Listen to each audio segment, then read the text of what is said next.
Hello and welcome to Full Wales, See Wales with me, Robin Morgan. Me, Mel Owen. And me, Will Hayward. And we are coming to you not live, but from the beautiful Senedd. It's just so exciting, guys. Yeah, from the centre, the heart of Welsh democracy. And a very, very noisy Senedd as well. There's lots of stuff going on. Hubbub. Exactly, hubba bubba. We're expecting lots of drop-ins today. I hope so, that people want to come and talk to us, that we haven't alienated so many people that they don't want to come on. This does feel like lunchtime, like in Mean Girls, doesn't it? Like, who's going to join our table? Yeah. Are we the cool girl table? Are we the plastics? I think we're the plastics. I feel like we're the plastics. You're so the Regina. This is so hard. So the Greens won't be joining us because we're the plastics. That's essentially it. Lovely. Thank you. Lovely. I like that. Yeah. They've got no members. Yeah. So basically, we are... last week, I sent out a message to all the MSs, all the Senedd members, saying Full Wales, See Wales is going to be inside the Senedd. We're on the members' balcony, so we're overlooking the kind of big wooden structure that goes down into the chamber. Is it a tree?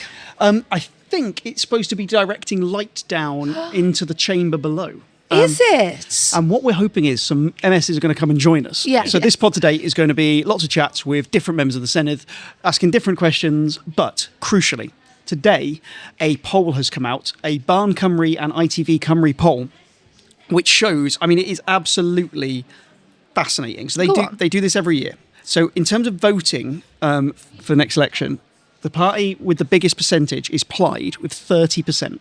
Okay. That is 5 percentage points ahead of Reform on 25. Wow, second. Mm-hmm. Labour on 18%.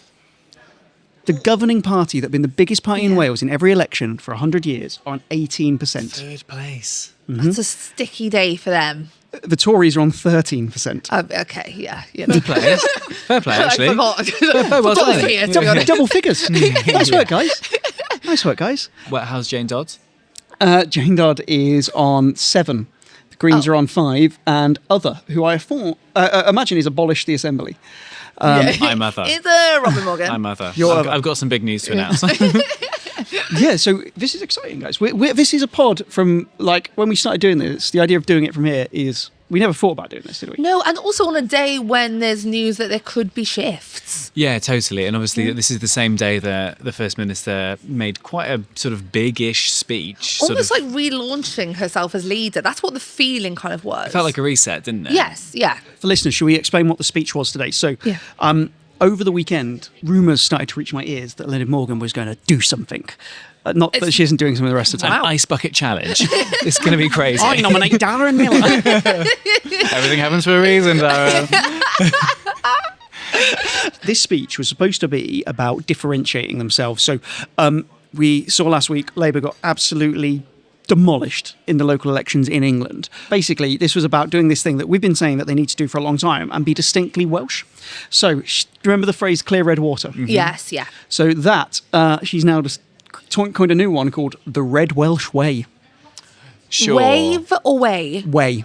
The Way. Red Welsh Way. It's a tongue twister. You've got to really warm up your mouth for that one. The Red Welsh Way. It actually almost sounds like a protein shake, doesn't it? Yeah, Like it whey does. protein. Or like a new IPA from Brains. Oh, God, yeah, that annoying guy from, do you know the one I mean? The Scottish one? You know the one I mean. Yeah, he's bought it out. So I think what was interesting was about the speech was I thought this was going to be real fire. I thought she was going to be really going after him.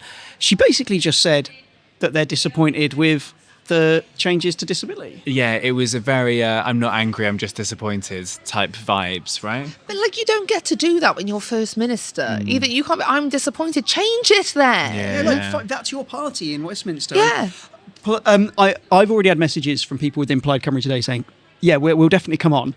I bet you will, yeah. They're high on life. So I think they are actually really happy with this because the First Minister has basically said, we're not happy, but really hasn't gone far enough to look like she's really standing up for Wales, in my view. And is this just indicative of the problem that Welsh Labour have, in the sense that they try and do something, but it's not enough? It always feels like it's a 6 out of 10 kind of decision in the face of everything they've been doing. Yeah. If it was a footballer, it'd be Nicky Butt. Oh, yeah. A squad rotation player comes off the bench. Probably got a few, a few medals. Yeah, Mel's loving. I agree. I mean, Nicky Butt does sound like he's from the Valleys. Nicky Butt. Nicky Butt, yeah. Yeah, it's what Nicki Minaj would be called if she was from Rhondda. Nice. Well played. When you're listening to this pod, bear in mind, it's going to jump around. There's going to be MSs coming in. Well, hopefully queuing out of the door to come on. So, right, should we get into this? Let's do it. Llyr Gruffydd, diolch yn fawr iawn am ymuno ni. Thank you for joining us. You are the member for North Wales? Yeah, regional member for North Wales, yeah. And you are a very excited Plaid Cymru member, I'm guessing, today after the polling. Well, you're always excited if you're a member of Plaid Cymru, you know. Otherwise, we'd be members of the Labour Party if we were boring and sort of... Shots fired out the gate. Yeah, boom, never boom, off duty. Never off duty, I know. But yeah, it's, you know, we're starting from a good place, I think, with 12 months to go. Yeah, so you've had an interesting few years because after Adam Price stepped down, you were like the temporary leader of a party which was really divided at the time, wasn't it? There were issues, yeah. Yeah, there were issues. How do you think the party's changed? Hugely. I think, you know, it was a tough time. It was a difficult experience, but I think like most people who come through those sort of experiences, you're stronger on the other side. And, you know, there's a great deal of camaraderie and mutual support around within the party at the minute, I think. And of course, you know, it helps when the wind's in your sails politically as well. It's when things aren't windy now. Yeah, well, you know, it's when they're not is when people start to sort of look at each other. You know, look at the Labour Party. So you know, it's we're in a good place. We're in the best place we've been for a while on a number of different levels, I think. Mm-hmm. Obviously, we're a year out. How are Plaid going to maintain this momentum now? Because so much can happen, can't it? That's the challenge, and we're not deluded in any way. You know, we're you know, a week is a long time in politics. Crikey, 52 weeks is, you know, it'll be a totally different place potentially by the time we get there. But as I said, we're starting from a good place, you know, which hasn't always been the case for us as a party. I think, you know, people are realising, I think that change is possible. You know, we're at last, I hope, moving away from this perception that, oh, you know, Labour always win, you know, there's always going to be Labour, there's nothing else. And that despondency, I think, is just evaporating. And I think people are being enthused, you know, partly maybe because of reform, but I'd like to think in a more positive and a more constructive sense by the vision that we as a party will be articulating, have been, but will be building upon over the next 12 months to show that a better Wales is possible. You know, this isn't as good as we get, and it's not all about pulling things down and destroying things and being negative. You know, we can be positive and create a Wales that will actually work for everyone. I want to ask you a really straight question. If I'm a member of the public who used to vote Labour, I don't want to vote Labour anymore. I considered voting Plaid Cymru, but I do not want Welsh independence. Yeah. I'm going to be very hard to convince of Welsh independence. Can you tell me why I should still vote for Plaid Cymru? Well, independence is a journey, isn't it? You know, there's not a switch that you can flick. Today we're not independent, tomorrow we are. And a lot of people will come with us on that journey. Some will come as far as they want to come. Mm-hmm. Others may come all the way. Others clearly might not want to come at all, which is, you know, fair enough. So I think people need to understand it is a journey, and I think we need to make the case in terms of the ultimate aim. But on that journey, I think most people can realise or appreciate that, you know, in the current situation, we don't have many of the powers that we feel we should have in order to make a better fist of things for ourselves here in Wales. Crown Estates, you know, rail funding, etc., etc. So it's about people coming with us as far as they're comfortable in coming on that journey. There will not be independence for Wales unless we win a referendum. Yeah. Now, some people, you know, you will see this in Scotland, they will vote for the SNP, but they don't necessarily think that maybe independence is the answer for them there. Well, you know, we accept that. There's a debate that we need to have in Wales, which you really haven't had, to be honest, you know, to the degree that they've had in Scotland. So I see them as two distinct elements. You can vote for Plaid Cymru and our programme for government in Wales, yes, knowing that ultimately we support independence, but if you want to come with us on that initial journey, you can do that and come as far as you feel comfortable. Okay, let's talk about your social media. You've done some... it's quite hard for politicians to be funny, namely because so many of them just aren't. But you've done some quite objectively funny social media videos. You had you sitting in different areas of Cardiff Bay waiting for Wales's HS2 money. I'm still filming that one, by the way. How do you come up with them yourself? Sometimes, yes, but I have a good team of staff as well around me who are excellent with that kind of thing, you know, of differing sort of backgrounds, differing ages, etc. You know, it's it's great. And you know, initially I was a bit sort of, is that going to work? You know, is that really worth, you know, doing? Because you're out your comfort zone a little bit. But I've come to the conclusion, all in, come on, let's do it, let's give it a go. And it's, mind you, some of those videos, they weren't meant to be funny. People are laughing at me, so it's, you get used to that. But no, it's, I genuinely feel that if we're reaching an audience that we don't usually reach, sort of middle class, middle-aged, white man, then you'd think it's pretty limited, and it probably is, even within the context of maybe having a bit of joy with these kinds of things. Then, we need to be reaching out. We can't expect people to come looking for us. Can you give us something specific about your area? So, in RCT, for instance, people were talking a lot about coal tips. Is there a North Wales is such a big area? Yeah, it is. Yeah, is there something that you think is a North Wales issue? Is it the fact that it's just that disconnection with where a lot of decisions are made? I mean, there is a disconnect because obviously people tend to look to sort of Cheshire and Liverpool and sort of the northwest of England in many respects. But I'd say the one big issue for us in North Wales at the minute is around sort of tourism and over-tourism. And that's not to say that we need to chop the head of the tourism sector off. We absolutely don't want to do that. But tourism needs to work for people in North Wales. And I'm getting a lot of people from communities in North Wales who feel that, they can't get through because of traffic. They're worried that sort of emergency services can't get through. Services aren't there to accommodate the numbers. And it's a lovely problem to have, isn't it? So many people wanting to come to North Wales. Now, there are proposals for North East Wales to set up a new national park. Well, my question to Welsh Government is, well, where's the infrastructure to cope with the millions that will come in? Yes, we want to bring them in, but also we want to extract maximum value, because what we have at the minute are families coming from some of the big conurbations in the northwest of England, coming for the day, bringing their packed lunch and buying a McDonald's somewhere on the way home. That doesn't bring, economically the benefit that I think our communities deserve for accommodating much of these issues that they find challenging in many ways. Now, I've listed that here because you put me on the spot a bit, so maybe that's not the biggest issue facing people. Yeah. But I think it's one that very often goes under the radar. And then when things such as the tourism levy are being discussed in the Senedd, I think just people see the cost to visitors in terms of, a few quid for staying the night, and don't necessarily recognise the cost that some of those communities have to put up with to accommodate the visitors whom they want to come, but whom they want to come in a way that works for both the visitors and the community that's hosting them. Welcome, Lee Waters. Your constituency is Senedd. It definitely is, yes. Yeah. You said it with a degree of hesitation. I was thinking, is it then Senedd Central? And then I realised there's definitely not going to be several parts. I got that right? That, So to confirm for the listener, Senedd, yes, absolutely. Fact checked. A fact check. Yes. Live on the pod. You should remember that, Will. You sent a photographer to follow me during COVID. I did actually do that. It's a miracle you actually speak to me. Yeah, well, I'm not vindictive. Well, thanks for coming on. Yeah. I hope you're proud of your work, Will. Did you? What's your thoughts on the polling we saw today? Well, it's there's no excuses for not realising we're in a massive hole now. There's been some debate about how bad is this really, and this poll couldn't be any worse. So I think there's no excuse now, a year out, for knowing that the Labour Party in Wales isn't in serious trouble, and that the Labour Party in Westminster has had a call from the First Minister this morning to say, we need you to sit up and listen. And even if they thought that was hyperbolic, there's now numbers to back it up. So clearly not good. Lots of cheerful Plaid Cymru people in the Senedd today. Yeah, they've been bouncing around. But I think, to be honest, I think it's not unhelpful for everyone to realise the scale of the challenge ahead of us. What are you hoping to see change then in the next year? What would be your priority to see change?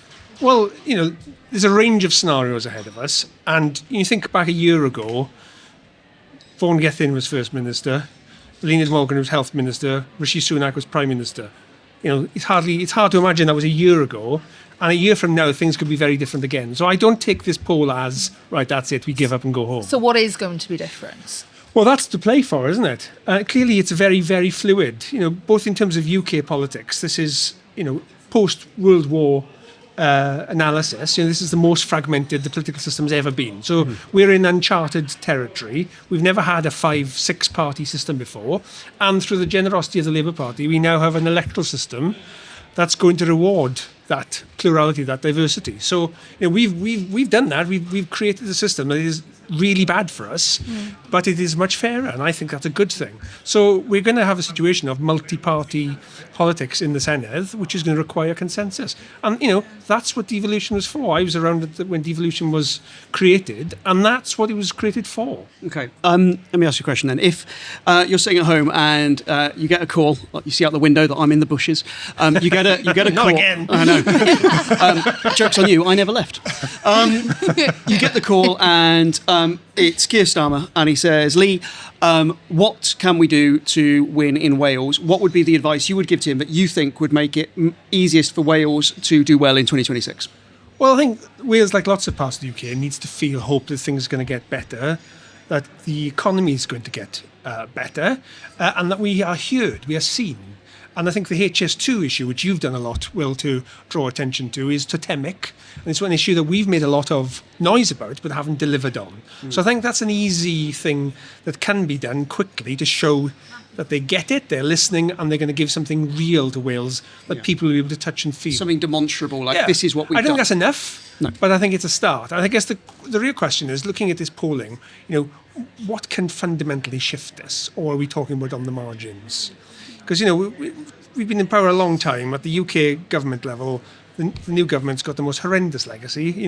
I would not want to be in Keir Starmer's shoes. There are no easy answers here. The only easy answers are in the mouths of opposition politicians. If you're in government anywhere, and I've been in government here, there are a series of really not very good choices. So let's be realistic about what can be done in a year.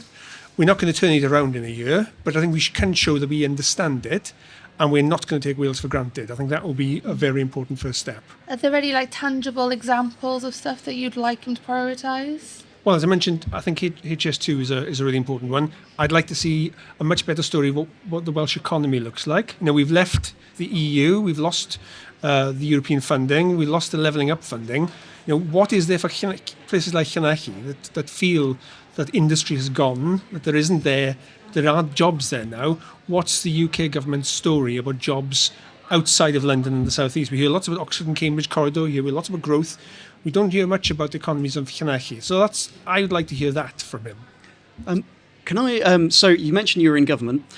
Both of these guys have mentioned to me that when they've toured in England, people mention 20 miles an hour, and that was. Yes. They mention it here too. From time to time.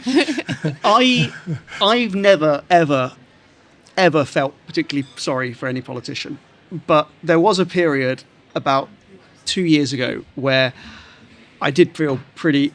You were getting it from this every was time side. limited sympathy. I'm taking it. Yeah. It passed. It's over. We had a conversation. It evaporated immediately. But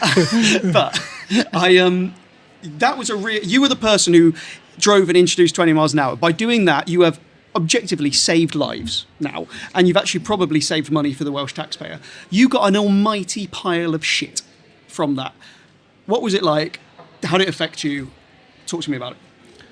Well, I expected it to be unpopular. I didn't expect it to be quite that unpopular for that long. But I knew it was not going to be easy, because no change involving the road and the motorist ever is. The history books show us that. Breathalyzers, seatbelts, everybody gets a steaming pile of shit whenever you try and do anything which is perceived to be tackling the rights of motorists. So that wasn't a surprise. I guess what was hard was it felt like I was the only one standing there. I looked around and where was everybody else?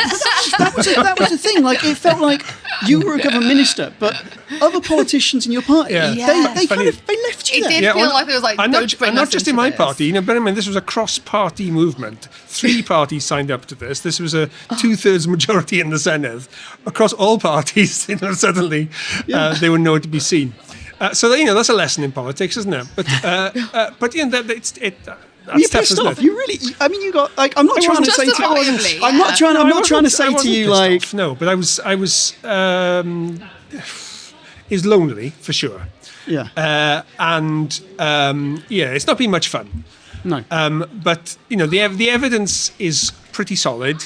It's what we said it was going to be, and it continues to be solid. So, I said flippantly at the time, in 5 years' time, people will look back at this and say, what was all the fuss about? That was a really stupid thing to say the time I said it. but I think it's true. I think in 5 years' time, the heat will have gone out of it, the data will be there, and I think people will feel differently about it. When the 5p carrier bag charge came in, was there similar kind of criticism about, misjudged priorities, and why are we worried about the environment? Why are we taking money out of people's pockets? It's interesting how we forget, Totally. because there was a huge fuss from small shopkeepers and the Conservatives here of how this was going to ruin retail, and of course it didn't. But I suppose that was in a slightly different time politically, and from an internet point of view, where we weren't so divided and we weren't so on our devices as much. Whereas I think 20 mile an hour, it came at this perfect sort of point where everyone was very angry Well, and it's online. A lot of the time. Think it's a post-COVID context as well, because people had gone from being told what to do by the government. And that honeymoon was over. For a while, they'd quite liked it. Then they were really resenting it. And then, 6 months later, here we are again telling you what to do. And I think it hit the sweet spot of sort of the culture wars. Well, where does it end, Lee? We're going to be all eating bugs and living in pods eventually, aren't we? This is it, isn't it? We're not careful. I remember the peak of the Vaughan Gethin saga. Should we say saga? So, yeah. That was a better noise to describe, actually. At the peak of the Vaughan Gethin. And his votes are as long as that sigh, actually, to be fair. Okay, during the Vaughan Gethin exhale, you were one of the few people in your party. I mean, very, very many people spoke to me privately and said, this isn't really on. You were one of the few people who stood up in the Senedd and said, I don't think this is right.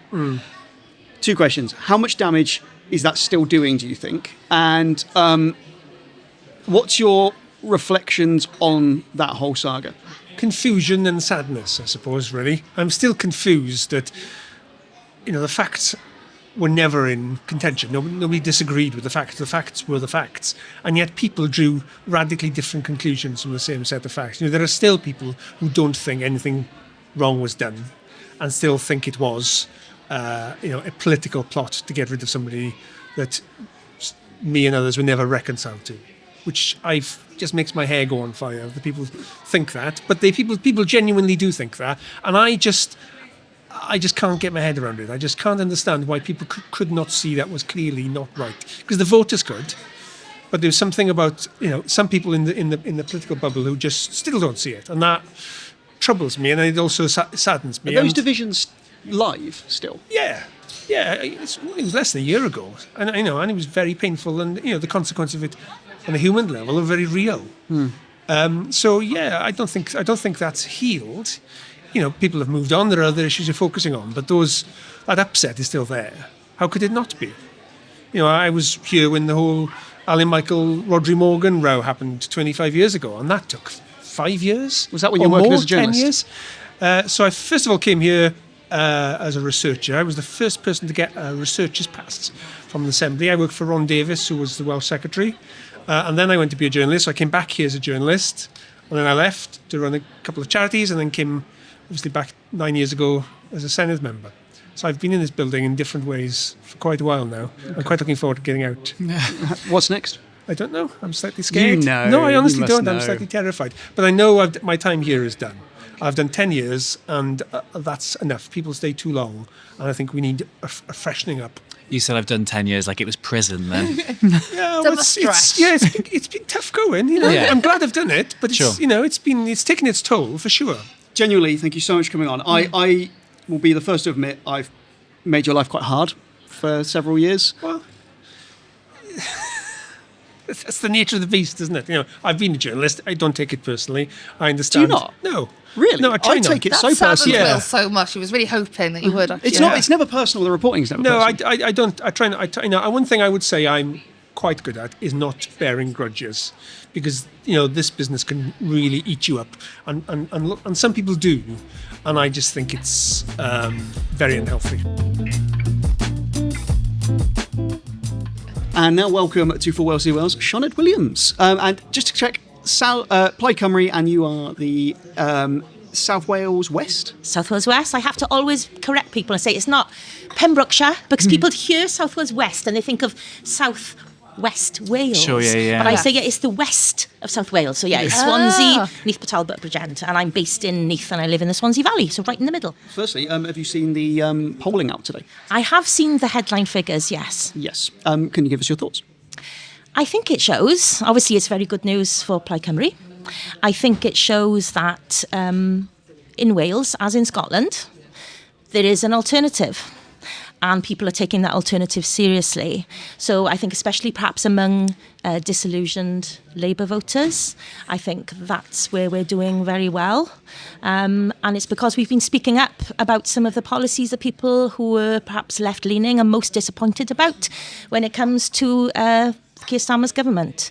So, I speak on child poverty in the Senedd, so things like retaining the 2-child cap, which we know has a devastating effect on the levels of child poverty in Wales, which are projected to increase. There's absolutely no justification for it. And then obviously things like the winter fuel payment, people like the 1915s born women, who I speak on equality, so I've been very engaged with that campaign. And, before the election, very many Labour politicians were all up there holding those placards saying justice for the WASPy women, for the 1950s born women.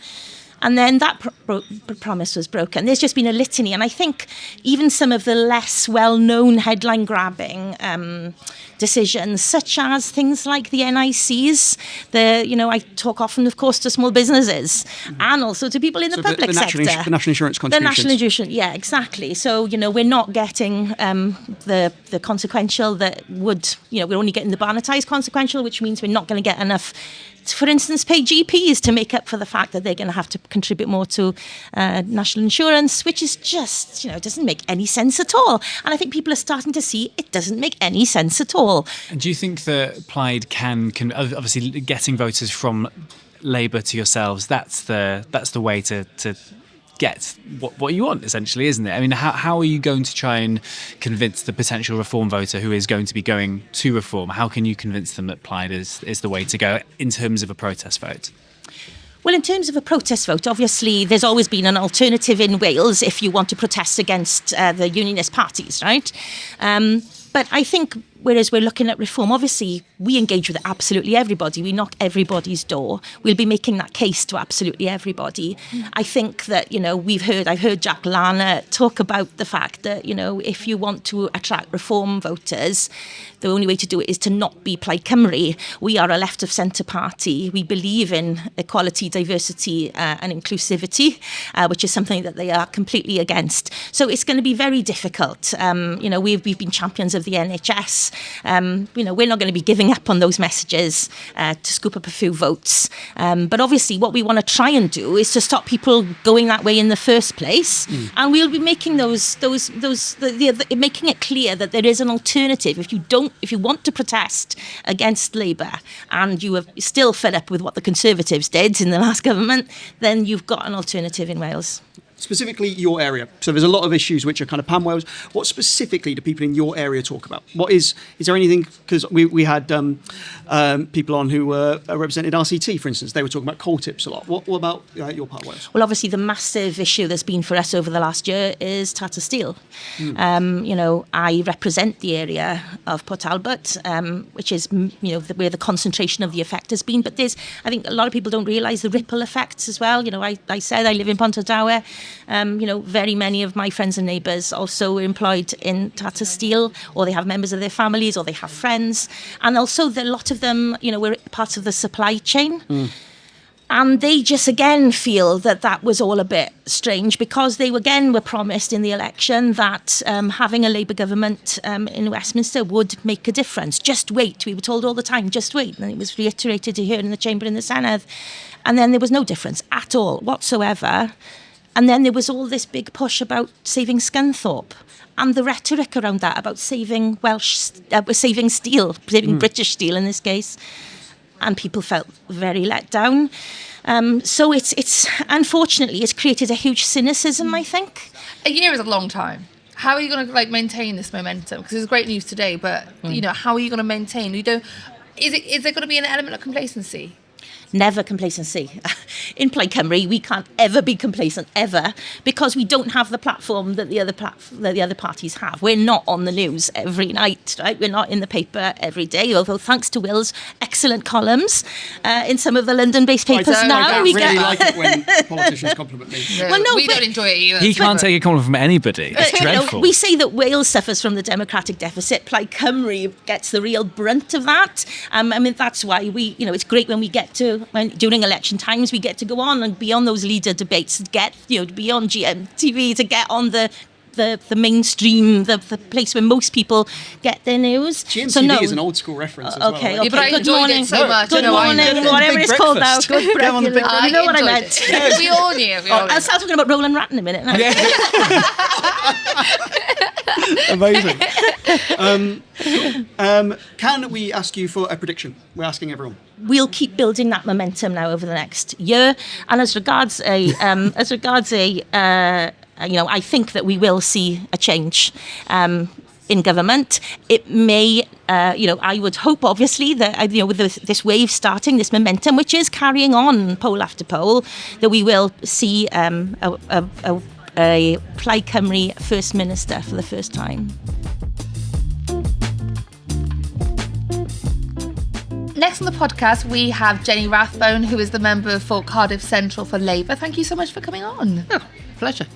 You seem not too shaken by the polling that's come out today. Do you think that is a good thing? Should Labour be a little bit more alarmed? No, I think we should certainly sit up and take notice. And out on the doorstep, I am getting that sense of people just feeling frustrated that things aren't being resolved. And things do take time, but on the other hand, there are certain things we absolutely have to get on with. Children only have one chance of a decent education.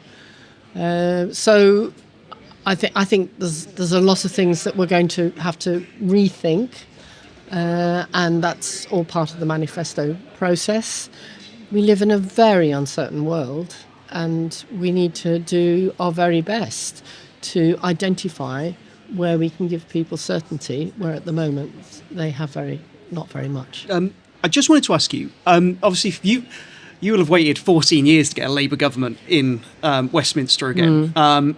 Have you been disappointed? Because there was so much hope, wasn't there? There was so much desire for that change. How do you feel about that first we're now up to 10 months? How do you feel about how it's gone so far?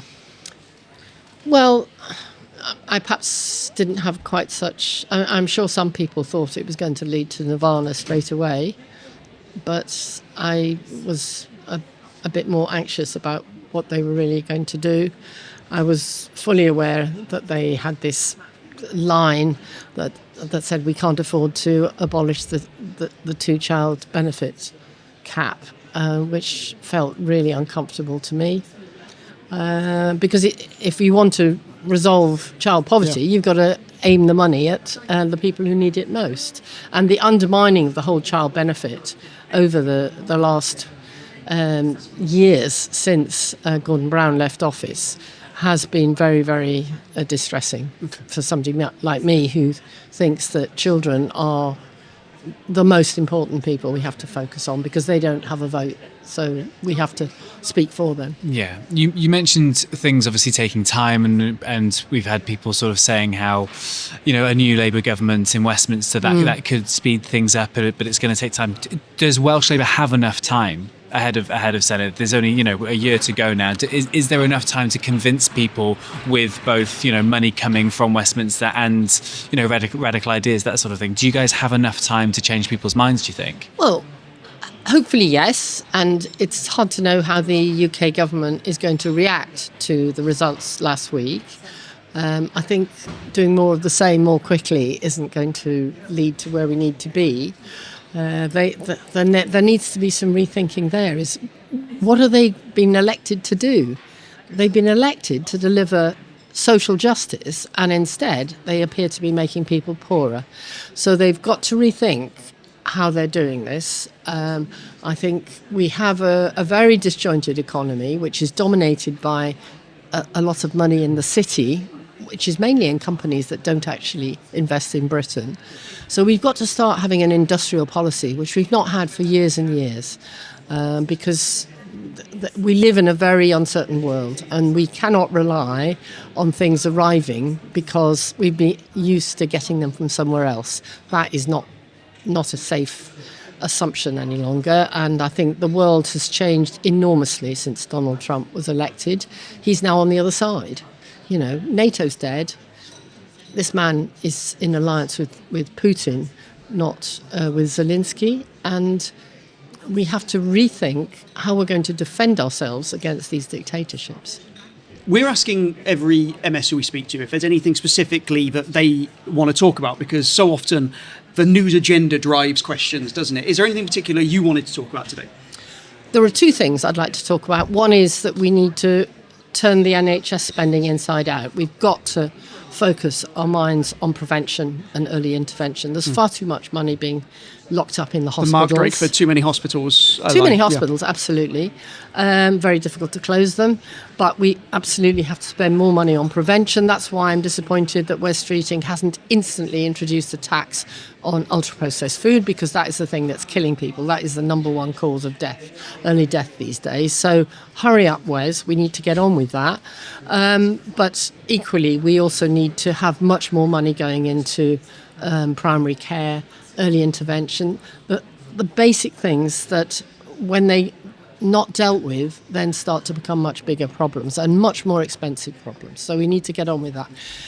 The second thing I'm concerned about at the moment, in the run-up to the anniversary of the bombing of the Sir Galahad in the Falklands, is that 43 years after this tragedy, the biggest single-day loss of life since the Second World War, we still haven't given clear explanations to relatives and the people who experienced that tragedy of exactly what went wrong. We've got a pretty good idea from some of the research that's been done by some very savvy people that some of the most senior people in the military at that time lied. And we cannot make good decisions about the military defence review unless we have all the information to hand about exactly what we would need in the event of a land war. Number one, logistics. You cannot have a successful military unless they are properly fed and with ammunitions. And these are the sorts of things nobody ever focuses on. They always focus on, the glory of individuals. But the basics are all about that.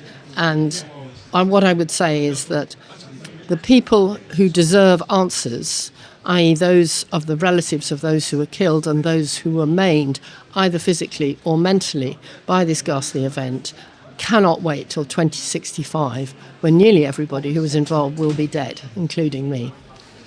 So many people won't even be aware of that as an issue. So thank you for highlighting it, and thank you so much for coming on the pod.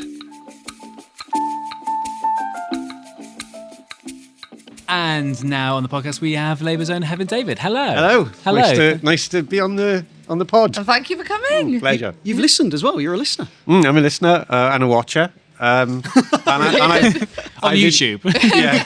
Outside the window. Not digitally from home. Good. But I've also interviewed him for my pod. Him being our own Will Hayward. I went on Heaven's pod. It was last week, wasn't it? Last week. You grilled me. You told me all about how you actually wanted to be a personal trainer and got into journalism that way. Sorry, I did not know this. Let's scrap these questions. Yes, I do not care about this poll. Did you actually want to be a personal trainer? I was a personal trainer. You had his own business. You can't tell now because I've got no abs or shoulders. All right, you need to come on the podcast every week and dish the tea. Well, absolutely. Have a listen to the interview. Okay, it's all available on my Twitter feed. Give your pod a shout. Well, it's originally called Caerphilly Heroes, and we had this tentative link because Will once covered part of Caerphilly in his beat with the Rhymney Valley Express. And is a hero. So I was able, and it's, yeah. So we. was kind of tentative. Yeah. A tentative push for Will. We will ask you about the barn poll. We won't, won't go. So on Will that. made a prediction in the interview I did for Caerphilly Heroes, and one of the things he said was he thinks reform are going to come top. So I've noticed he's now changed his tune on Twitter. He's seen the facts and he's changed his opinion, and that is allowed. Yes. No, I said reform would, if there was a big turnout, reform would be the largest party. Yep. If it was a low turnout, Plaid would be the largest party. But I've also said pretty consistently for the last 6 months that it's between Plaid and reform. The barn polls do tend to overestimate Plaid a little bit. We've seen that before. I just think it's still very close to call. I think a vote for Plaid for reform is seen as an anti-Labour vote, absolutely. But that means that you're actually bringing reform in. That's a real danger of that. So I think I don't quite believe that it's, all is lost. There's another year to go. How do you turn it round then? So what's going to happen in that year? Yeah. So the first of all, Eluned set a very clear strategy today on differentiation. The fact that where challenge is needed, the Welsh way will come first and country comes first over party. So I suspect there'll be some tough conversations with Westminster, particularly on benefit reforms. And, I'm writing my own response to benefit. I've got a disabled daughter, a learning disabled daughter, and I'm writing my own response on the benefit reforms, given the fact that I'm in touch with lots and lots of people in Caerphilly in her position. So developing that tailored response from Caerphilly is what I'm doing. I'd like to see Welsh Labour do the same, the Welsh Labour government do the same for the whole of Wales. Liz Kendall said, this is the start of the conversation, not the end. We need to take her at her word on that, and I think we still can. How have those conversations gone so far between the Welsh Party and Westminster? Do you think they've been a success? On some certain things, yes. I mean, the £1.6 billion increase in the budget, Welsh Government budget this year, didn't have that 14 years under the Tories. But I think the fact that this is a green paper on benefits reform, we've got to take that at its word and say, right, we're going to push to see some changes. Personal independent payments going from 16 to 21. That's a massive challenge, and there's a big gap there. What will it be filled with? Well, I want to see something there for those people who move from DLA, disability living allowance, onto PIP. Helping people into work is really important. Job coaching is really important. There was people at Cardiff University called Engage to Change were running a programme where they were coaching autistic and learning disabled people into work. They got 40% of them into work compared to 4% across the UK. We can do work there. Welsh Labour, the government can do work there, and they are. You spoke really, really movingly in the Senedd about your personal experience with your daughter. Yeah. Can you just describe that for people the very few people who don't watch First Minister's Questions? I think a politician needs to use their lived experience in their politics. I think if you don't, you maybe come across as inauthentic. I think you distance yourself from everyday lives. I mean, I live in Caerphilly, and growing up with a disabled daughter, one of the things I get to do is go to local ALN groups, the Sparrows run by Nana Deb. We go swimming on a Sunday, and she yells at me for not having her flippers, and she was just lying in the pool, just swimming in the pool, shouting, flippers, flippers, flippers. So having that experience, but because you're in an ALN group, everyone understands, and having that experience, other parents come up to talk to you, and they know I'm a member of the Senedd. They're like, don't want to bother you today. So it's fine. We're really worried about this and our unemployment for our children when they're older, all this kind of stuff. You have these real life conversations, turning politics into actually real issues. I think from a personal point of view, that's what I like to see with politicians. And otherwise, as you say, if everybody is just kind of keeping themselves kind of quite closed off about their experience, why aren't we getting identikit politicians who just follow the party line? We want people to be. I think the voters want to have their politicians who know that they've got a bit of bit of umph. Yeah, I think so. I was going to say umph. But I suspect I might be a little bit neurodiverse myself. And I find I almost naturally wear my heart on my sleeve. So I used to be a university lecturer. When I was teaching, I'd always be using examples from my real life, and everybody going, it's a bit oversharing. What me and Mum do it as a career. Don't worry about We've monetized this. Yeah, I know. Do you know what? That's what you should have Lose done. my seat. Maybe there's a chance there. We can get rid of this guy. Come on. You do a pod. Could I just ask, we're asking this to everyone. What is your prediction for 2026? I think it's too early to say at this point in time. I think it's going to be close. I suspect as we move closer to the election, the three parties will, Reform, Tory and Plaid will, Reform, Labour and Plaid will bunch up a little bit.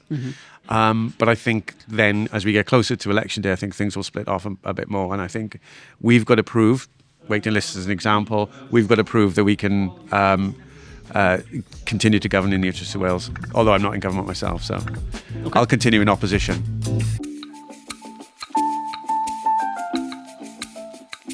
And next on the pod, we have Tom Giffard, Conservative, South Wales West. Hello. Hello, welcome. Nice to meet you. You're the second Conservative ever to come on the pod. Oh, well, there you go. With the poll out today, Plaid are throwing themselves at us. Yeah, I can imagine. I haven't actually seen the poll. I've heard about the poll, but I haven't seen the poll. Do you want me to go give on you then? the Let's figures? have a live. Let's do the figures. I love how there's been rumours of a poll. Like, is this how it kind of works? Like little whisperings around the Senate. And then Will pops up with his laptop. Yeah. So it's Plaid on 30, Reform on 25, Labour on 18, and then the Conservatives on 13. And that's percentage of the vote? That's percentage of vote. Okay. Obviously, you have literally just been told this. We're not asking for in-depth analysis. Have you got any kind of thoughts, musings on it? Yeah, look, it's this really difficult situation. And I think one of the challenges, I guess, for us as a party is we are often seen through the frame of Westminster. You know, the number of doors I've knocked trying to talk about the Welsh Conservative Party and people want to give their views on Kemi or the last UK government. It's just the nature of the beast, isn't it? I guess the challenge for us with a year to go now till the election is to kind of set up that Welsh stall and that Welsh platform.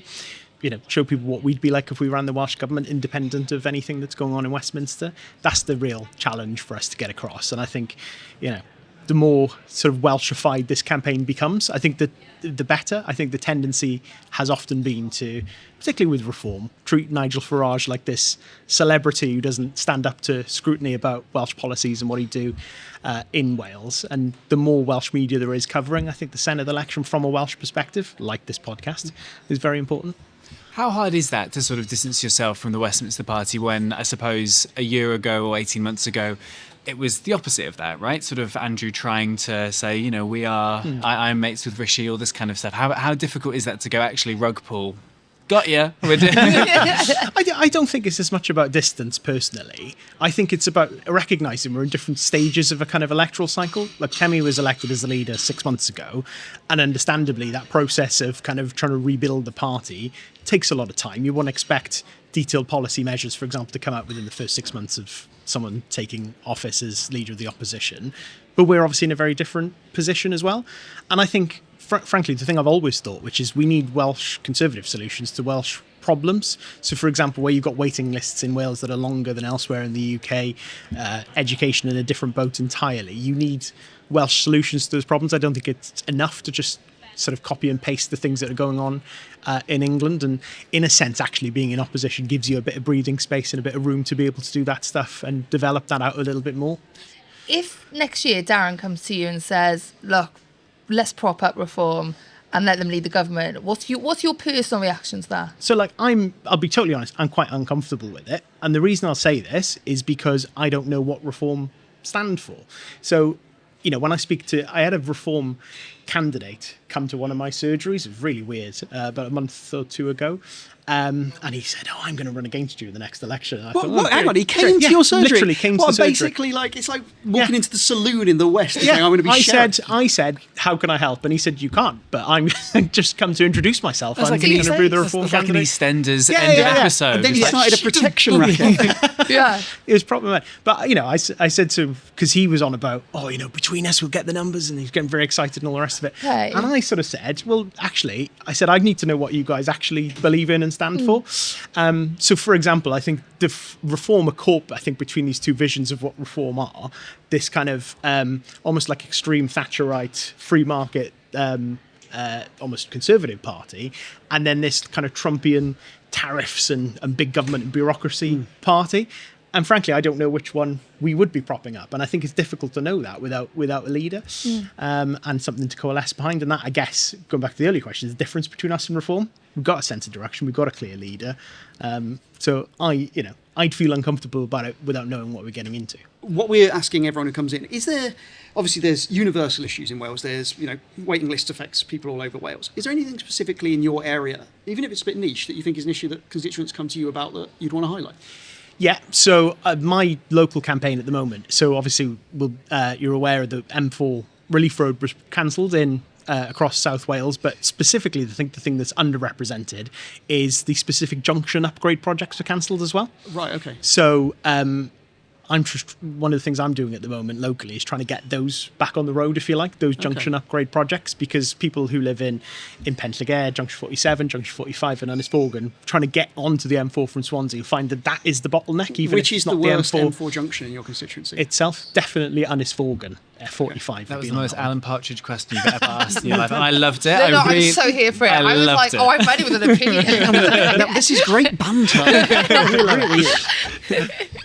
Yeah, so that's my Why is it so campaign. bad? It just so what I find that actually the M4 sort of west of where it turns into two lanes, if you like, once you've got past Port Talbot, actually runs relatively smoothly. I'm not saying we don't need relief for we do, but it's the junctions themselves that cause it. And what you find is people in Swansea, when they're travelling from one bit of the city to another, in most cities they'll use kind of the roads within the city to do that. A lot in Swansea is done on the M4, that kind of intercity travel. Similar to Newport, isn't it? Yeah. So a lot of the tension then comes on the junctions themselves. So in fairness to the Welsh Government, actually, I've raised this with the First Minister a couple of times. They're looking at it, so fingers crossed.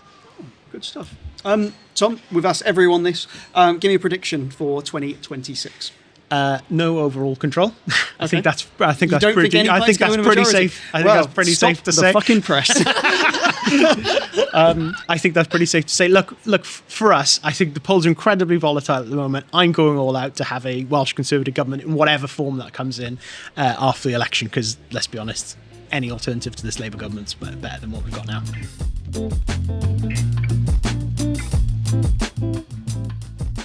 Next on the podcast, we have Heledd Vychan. Thank you so much for joining us. Thank you for the invitation. Absolutely. On the off chance that people aren't aware of the very complicated system of constituencies in Wales, what area do you represent? Currently represent South Wales Central, which is all of RCT, Cardiff and the Vale of Glamorgan. Quite a small area then. Yeah, just a few 100,000 people. And where will you be running for in the next Senedd election? Pontypridd, Cynon, Merthyr, if I'm selected as a candidate. Exciting. So when do you find out? By the end of this month. Okay. Have you just found out about this new poll, which is coming out as well? I have indeed. Can you give us your reactions to it? Well, obviously, it really reflects what I've been hearing on the street. Cautiously welcome. We've got a year to go until the Senedd election. As we know, lots of things can change in a year. But people have been so positive when we've been out campaigning, speaking to people, and also really angry at Labour. And I think the poll reflects that as well. We're also, obviously, I'm in the valleys. You hear a lot of concern about reform. I get people writing to me going, what are we going to do about reform? The valleys aren't racist, but we're being reflected, or people thinking that we're racist. So actually, when you see some of the polling come through, I hope people can see that there's a positive alternative in Wales. I would say that, wouldn't I, in terms of Plaid Cymru? But that it's not either Labour or reform, that there are more positive things we can be talking about. And yeah, cautiously optimistic. What do you think people in the valleys especially are looking for from the next Welsh Government? Because obviously the threat of reform is very real at the moment. And there will be valid reasons for why people are looking for maybe a protest vote, whether that be Plaid Cymru reform or whatever. What do you think are what your potential constituents will be looking for? They want their lives to get better. They're fed up of politicians saying to them, if you vote for us, this and that will happen, and nothing changes. If you look at the areas I represent, they're amongst the most deprived in Wales. People are really hardworking. They're getting poorer. The food bank use is increasing. They voted for change in the last general election. The two-child benefit cap remains. The winter fuel payments being taken away. I think if we're able to put forward policies that means that people's lives are going to get better, that's what people are looking for. Obviously, you mentioned about the food bank use. They are issues that we see in the valleys in your area, but we also see it in other parts of the UK. Is there anything specifically for the valleys which you think are issues which people speak to you a lot about? Is it things like the floods that we've seen? Is it coal tips? What are the things you think that people specifically in your area are issues for them? So definitely flooding and the lack of support from Welsh Government. They haven't been doing enough to support at-risk communities and businesses who are in these communities. Ill health, the fact that there's still no prevention expenditure. In my area, Craigyrhaes Quarry is a really big issue because it's impacting the local population there. So things like climate change. So The life of the quarry has been extended. They were promised it would close, and people are really concerned that it's having a negative impact on their health and well-being. They haven't been able to prove it because it's left to a community to fight a huge multinational company to prove that it's having a negative impact. But ill health is at levels that are real concern in that area. And people just seem to see that decisions are taken all the time that impact them with their voices ignored. Okay, I'm super conscious you've got to go to a meeting, but firstly, you live in Pontypridd, don't you? I do. Do you ever go for a pint at the Skinny Dog? I have been for a pint to the Skinny Dog. What's it like? Yes. It's full of characters and For a minute there, I really felt like I was third wheeling as well as like go for a pint at Skinny Dog because I've seen you there. Seen you Club of Bont is my favourite. Club of Bont is such a shout. Yes, and Tipsy Owl. But the Skinny Dog, you've had a good night if you end up in the Skinny Dog at the end of the night. I have ended up in the Skinny Dog and I don't remember anything about the night. See, that's what most people tell me about the Skinny Dog. That's why I say it's usually the last stop after quite a few hours out, usually. Diolch yn fawr, thank you so much for joining us.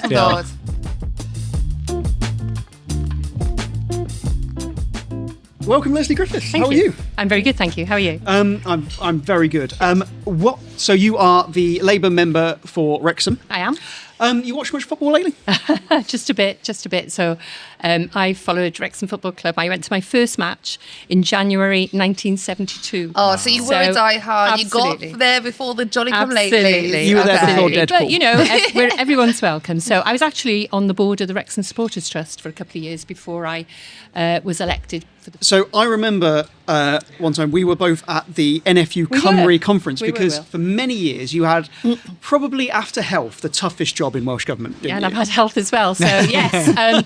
No, it's not as tough as health. I think health is the toughest. Because you were agriculture. I was agriculture for 8 years. And rural affairs. It's had lots of names, hasn't it? Fisheries and food and environment. So you had to go into a group of farmers and say, we want you to plant more trees. Yes. Essentially. Yes.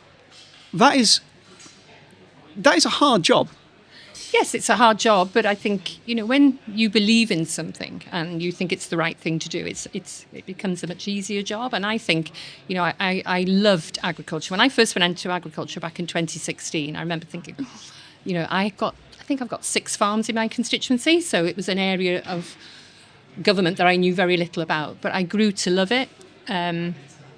If you look at Wales, the fantastic landscape we have, it's all down to farmers, the food we eat, it's just a great portfolio. But it's tough and, I'm sweeping generalisation, but farming needs to change just like other parts of the world have had to change. And I think it is tough. But we know it's the right thing to do. We've got a climate emergency and farmers are right at the fore of that climate emergency.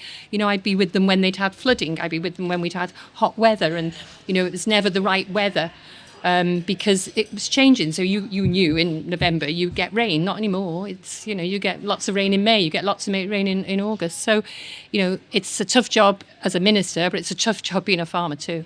When all this was coming to fruition with the changes to agriculture and obviously protests down in Westminster and things, the media seemed to suggest it was, Rachel Reeves isn't listening to us. Like there is no dialogue, but obviously there has been, with yourself, huge amounts of dialogue. So how has that not translated itself into the media landscape? Well, certainly when I was the minister, I came out of agriculture in March of last year, so I've been out over a year now, and I know there's a huge amount of work still being brought forward around SFS particularly. But, the media run one story, but I think what was really important was to have those constructive conversations and to make sure that farmers knew about it. So, Welsh Government did a Gwlad newsletter that went to every farmer. It was really important to get the right messaging in that so that people understood. But of course, you're always going to get that bit of a clash, aren't you? It doesn't matter what part of the sector or, you would always have that, or whichever portfolio in government, you will refer to health, there was always, I remember when I was the health minister, the RCN would be making demands or, the Royal College of GPs. So I think messaging is really important. I think that you've picked up on a really good point there, Belle. I wanted to ask you specifically about Wrexham, not just the football club, but the place. So is there a Wrexham specific issue that people speak to you about? Is there, because obviously lots of places have similar problems, but is there anything like Wrexham specific that... I think you're right. So housing is always a big thing. You know, there aren't enough. People don't want them built next door. They're not being built in the right place. People can't access, rent within their ability to be able to pay. So I think housing is a massive area. Because there's the issues of the LDP, isn't there? Absolutely, that's been very ongoing. Because is the current situation the Welsh government, it's because the developers are no longer involved in the court proceeding. It's just the Welsh government's against those councillors. And I've spoke to some of those councillors, and they think they're doing something really important for their constituents there. Yeah, absolutely. And I think, the problem with planning is you can never I was planning minister for a short time, and you can never please everybody. You must be knackered. I was. I'm not now. And if you're happy for that to be built there, you're not, and you can never. And with constituents, it is a big thing in advice surgeries. We get a lot of planning issues coming in, and of course, I'm not part of the decision-making process with the council, and I always encourage people to go to their local council. But it is important that we are a city on the up. It's important that we make the most. This won't last forever. This global focus that we've got, we're now in the championship, and, we're going to have even more of a focus now. It's taken 2 years to try and get a new stand. We're going to have a new stand for next year. So we're only going to have 10,000 fans at the racecourse next year, which is not big enough when you're in the championship. But everything seems to take a long time. You had your entire almost ministerial career was under austerity. Yep, so absolutely. Cuts every single year. If a Conservative government had made those cuts to disability benefits, had made those changes to winter fuel payments, had denied Wales its share of, basically, we're not going to get a proper HS2 consequential. Do you think the level of calling out would have been more by a Labour First Minister? Well, I think that has been called out. So, I will say to you now, I think the two-child cap benefit is wrong. It was wrong under the Tories and it's wrong under Labour. And Labour should, the UK Labour government now should be doing it. And I will continue to say that in the chamber, to Jane Hutt, who's the Minister with responsibility here. And I know she's working very hard to, put this point over to the UK government. Jane Hutt's making an impact in I think she is very forthright. She's a very forthright minister, and I think she is absolutely making that point. So yes, I absolutely agree with you. We did have austerity, and I don't think I had a budget rise for the last 5 years I was in government. I'm very envious of colleagues this year, that they've had that budget. It's made a massive difference. Leslie, look, thank you so much for taking the time. Before you go, could you give us a prediction for 2026? For the election, well, I'm retiring at the election next year, so I'll be watching with great interest. There's a long way to go. I think, when people go and put a cross against a party, which they will next year, they will think about themselves and about what it means for them and their friends and their families. So, don't write us off.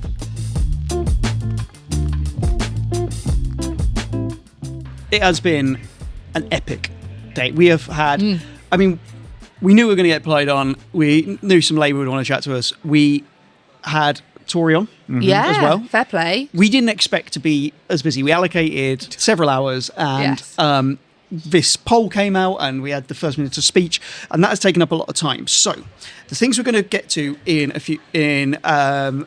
coming weeks is we are going to. There's been a lot of feedback on James Evans. Yes, lots of listener comments and stuff. So we definitely want to go through them and give them the attention they deserve. Yeah, so thank you for those. Because I absolutely have thoughts about James Evans. Oh, we all have thoughts. So we've got to go through them. We've got to comb through. But we wanted to give it its proper airtime. Today has just been, I think, a little bit busier and more chaotic than we could have predicted. And I've changed my predictions, having based off everybody who's been there. But I'm going to vote for you. I'm going to vote for you. I'm going to vote for you. I'm such a people pleaser. It's pathetic, isn't it? Yeah. I'm not sure I've won over Lee Waters. No, I don't know if you did, to be fair. I don't think any of us did, really. I don't think we can. No. But he won't be here soon. So there we go. He'll be driving very slowly into the sunset. Voguing. I've really enjoyed today, guys. Well, a nice little different episode. I hope it's been listenable, Yeah. I mean, all things aside, it's very cool that we get to do this in this place. I think it's, important to take a step to realise that. And then we have access to this as well. I will say, not to overgas up the Senedd, but there aren't many political institutions around the world where we'd have this kind of access and direct contact with members and everything. I think fair play, credit where credit's due. It's great that we've been allowed to do this. Security were very nice as well. Yeah, if anything, a bit laxed. Because I brought this in. I think I would genuinely say thanks, because the Senedd Commission were the people who kind of facilitated us to do this. And people in Wales do realise this is your parliament. Like, this is this is the people here are voted by well, the ones of you that want to vote.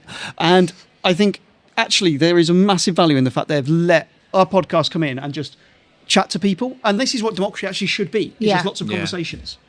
Absolutely. As direct as it can be. Really, you know, and I think people, it feels like they were here, they were being quite genuine, as if, many of them, the politician masks lifted, and they were being human beings. Totally, and that's what's been really interesting, and especially what everybody is kind of, you've been asking, what are issues in your communities? What are your sort of personal, political, wishes, I suppose? And it's nice not to just hear things from a party line, but also, why aren't more politicians doing this? This is I know we don't have the airtime of, the BBC or ITV and stuff, but if I was a politician here, especially in the current Senedd setup where you were one of 60, you're such a high percentage of the elected body.